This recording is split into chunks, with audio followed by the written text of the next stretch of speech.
අයිවොන් කෙනෙක් ගන්නවා ප්‍රතිපදා ඔයාලට අරන් ආවා යාමිකේ ප්‍රශ්න ඕලෙවල් විභාගෙ ඉති ප්‍රශ්න වලට ඉන්නේ පොඩි යාමිකේ ප්‍රශ්නයක් තමයි තියෙනවා ඒක ඒකේ තවත් එක් වීඩියෝ එකක් තමයි දෙන්නේ වැඩි කතාවක් නැතුව නම් ප්‍රශ්නේ ත්‍රිකෝණයක් තියෙනවා ABC කියලා මේ ත්‍රිකෝණේ මේ පාදයට මේ පාදේ සමාන්තරයි මෙතන නම් මෙතන රේඛාවක් හදලා තියෙනවා ඒක යාතුල තියෙනවා මේ රේඛාව AD කියන රේඛාව PD ඡේදනය වෙනවා මේ ඡේදනය වෙන්නේ PD සමානයි PA විදිහට ඊට අමතරව PR RC සමානයි තව දත්තකින් තියෙනවා E මේ පාදේ දිග 6යි මේ පාදේ දිග සෙන්ටිමීටර් 4යි වගේ නාන ප්‍රශ්න තමයි පළවෙනි එක මේ BC කියන පාදේ දිග කීයද දෙවෙනි එක මේ AC කියන පාදේ දිග කීයද ඔයගොල්ලෝ දන්නවද නැහැ ප්‍රමේයයක් ඉතිරිම ප්‍රමේයයක් විතරයි ප්‍රමේයයක් දෙකක් මම කියනවා එක ප්‍රමේයයක් තමයි ත්‍රිකෝණයක එක පාදයක මධ්‍ය ලක්ෂයේ අනිත් පාදයේ මධ්‍ය ලක්ෂයට රේඛාවක් ගන්නවා මේ රේඛාවට සමාන්තරයි සහ මෙයාගේ භාගයක් මේක. ඒක මේක 10ක් නෙමෙයි මේක 5.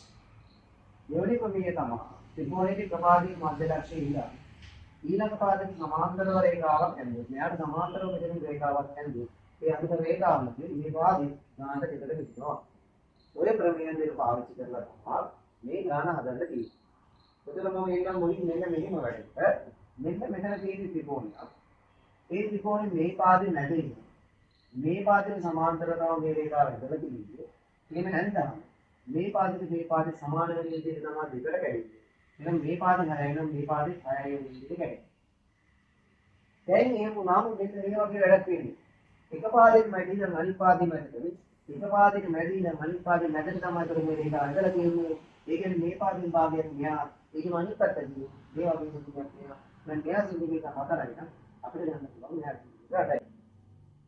ඊළඟ කාරණා. මේ ලොකු ත්‍රිකෝණේ මේ පාදේ හරි මැදින් නම් තමා මේ පාදයට සමාන්තරව මේ රේඛාව ගහලා තියෙන්නේ. ඉතින් ගම සමාන්තරය වගේ තියෙන්නේ ඒක දත්තවල තියෙන්නේ. හරිද? මේකට සමාන්තරතාවම ඉඳලා. ඒතර අන්න මේ රෝමේ ගන්න පුළුවන්. එක පාදයක මැදින් නම් අනිත් පාදයට සමාන්තරව රේඛාවක් ගෙවුවාම මෙයාට මෙයා සමාන්තර වෙන විදිහට තමයි. සමාන කියන්නේ QC සමානයි. QC සමානයි. ඒ Q වෙන විදිහට තමයි මේක එන්නේ.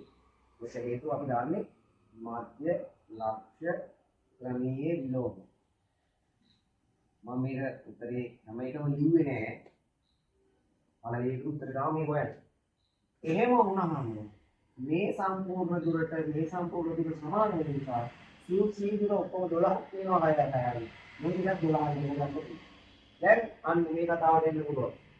එහෙම වුණාම මධ්‍ය ලක්ෂ්‍ය ක්‍රමයට අනුව මේ පාදේ මැදි නම් මේ පාදේ මැද තමයි මේ රේඛාව ගහලා තියෙන්නේ.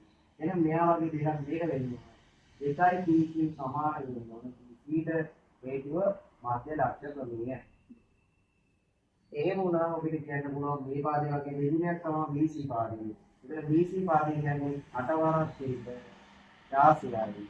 දැන් අපි අර දෙවෙනි ප්‍රශ්නෙට උත්තරේ දෙන්නේ ගොයලේ ඉවරයි. ඒ C පාදේ දිගේ කියලා ගන්න. මේ 6යි මේ 12යි කරාම සෙන්ටිමීටර 24යි. උන්වහන්සේයි මේ ගාන සිද්ධ වෙන්නේ මේ වගේ ගානක් නැවත තව විදිහකින් නේද?